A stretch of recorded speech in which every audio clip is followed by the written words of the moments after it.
अस्सलाम वालेकुम दोस्तों, कैसे हैं आप सब। दोस्तों जो आज का हमारा जो टॉपिक है वो ये है, अमल से ज़िंदगी बनती है, जन्नत भी और जहन्नुम भी। अल्लाह ताला ने जब इंसान को पैदा किया तो नेकी और बदी के दो रास्ते उसे दिखा दिए और ये इख्तियार दे दिया कि अब वो कौन सा रास्ता अपनाता है। अंबिया और पैगम्बर इसीलिए अल्लाह ताला के मुंतखब बंदे बनते हैं कि वो अपने नफ्स के खिलाफ जंग करते हैं और शैतान को शिकस्त देकर अल्लाह ताला के बताए हुए नेकी के रास्ते को चुनते हैं और इस पर चल कर रब जुल जलाल की खुशनुदी हासिल करते हैं। अल्लाह के पसंदीदा रास्ते पर चलने में तकालीफ व मसाइब का सामना भी करना पड़ता है, लेकिन यही तो वो आजमाइश और इम्तिहान है जिसमें कामयाब होकर अल्लाह ताला का कुर्ब और उसकी जन्नत का हकदार बना जा सकता है।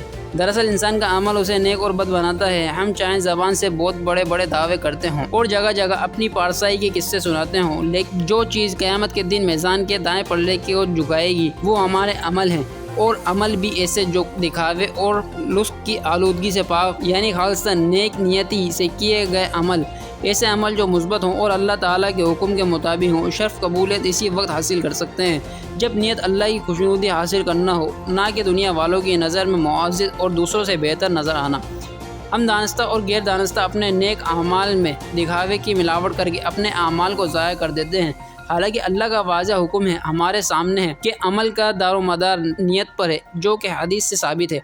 रसूलुल्लाह सल्लल्लाहु अलैहि वसल्लम ने फरमाया, दुनिया आखरत की खेती है, यानी हम दुनिया में जो कुछ भी करेंगे इसका बदला हमें आखरत से मिलेगा। इससे ये बात वाज़ह हो जाती है कि हमारे अमाल हमें जन्नत या दोज़ख के हकदार बनाते हैं। माल दौलत, ओहदा, रुतबा, तख्त, ताज, ये सब आजमाइशें हैं। इसी तरह गुर्बत, अफलास, मसाइब, रंजो गम, ये भी इम्तिहान है। क्या खूब बात है कि अल्लाह ताला देकर भी आजमाता है और लेकर भी। ये हमारा काम है कि हम अपने अमल से इस इम्तिहान में कामयाब होने के लिए वो अमल करें जो ऐन हुक्म खुदाबंदी के मुताबिक हो। अल्लाह ने अपने हुकूक के साथ साथ हम पर बंदों के हुकूक भी रखे हैं और हमें उन्हें पूरा करने का हुक्म भी इसी तरह है जैसे हुकूक अल्लाह के लिए।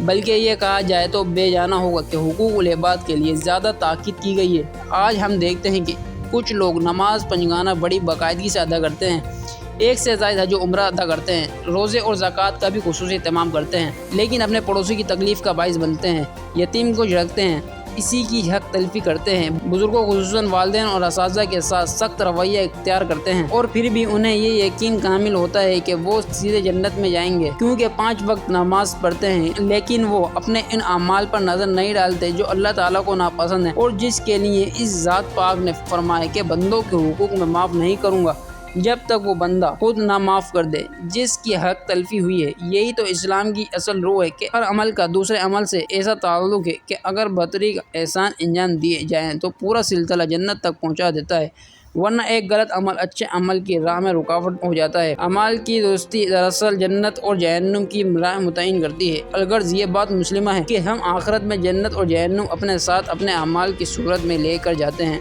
अमल से ज़िंदगी बनती है, जन्नत भी और जहन्नुम भी। ये शहर मशरिक़ अल्लामा इकबाल का शहर है। इसमें अल्लामा इकबाल ने कौम को एक वाज़ह पैगाम दिया है कि कोई भी काम इरादा इस वक्त तक पूरा नहीं हो सकता जब तक कि इसके लिए कोशिश ना की जाए, यानी इसको करके ना दिखाया जाए। खाली नसीहतें वइज़ वगैरह बेकार होकर रह जाती हैं जब तक खुद इस पर अमल करके ना दिखाया जाए। अल्लाह ताला ने इंसान के लिए 2 राहें मुतय्यन की हैं, एक राह अच्छाई की, दूसरी और राह ऐसे बंदों की जिस पर अल्लाह ताला ने अपना गेज़ और गज़ब नाजिल किया। वो लोग जो अल्लाह की रस्सी को मजबूती से थामे रहे, अल्लाह और उसके रसूल के तरीक़ों को अपनाते रहे और इसी पर अमल करते रहे, इस्लाम की ज़रूरी उसूलों पर चलते रहे, वो यकीनन कामयाब हुए। और जिन्होंने इससे इनराफ किया, बुराई और शैतानी कामों में मशगूल रहे, इसका मुकद्दर नाकामी बन गया। वो दुनिया में भी नाकाम होना मुराद है रहे और आखिरत की ज़िंदगी में भी उनका कोई हिस्सा नहीं। दरअसल इकबाल इस शेर के ज़रिए बरसगीर पाक और हिंद के मुसलमानों को बलउमूम और दुनिया इस्लाम को बलखुसूस एक पैगाम देना चाहते हैं।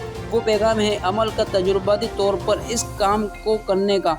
जिस तरह खाली नेकी की बातें करने से नेकी और अच्छाई नहीं फैलती, बल्कि इसके लिए जिद्दोजहद और मेहनत करना पड़ती है। पहले खुद वो काम करके दिखाना पड़ता है, इस पर अमल करना पड़ता है, तब कहीं जाकर इसका समर मिलता है। इसी तरह खाली बातें करने से इस्लाम का बोलबाला नहीं किया जा सकता, बल्कि इसके जहद मुसलसल और अमल फहम की ज़रूरत है। इकबाल कहते हैं कि अगर तुमने अपनी ज़िंदगी में इनकलाब लाना है और अपनी हुई इज़्ज़त रफ्ता को बहाल करना है तो इस्लाम की ज़रूरी उसूलों पर अमल करना होगा, उनको अपनाना होगा, तब कहीं जाकर इसमें कामयाबी मुकम्मल होगी। तो दोस्तों ये था आज का हमारा सबक, आपको पसंद आया होगा।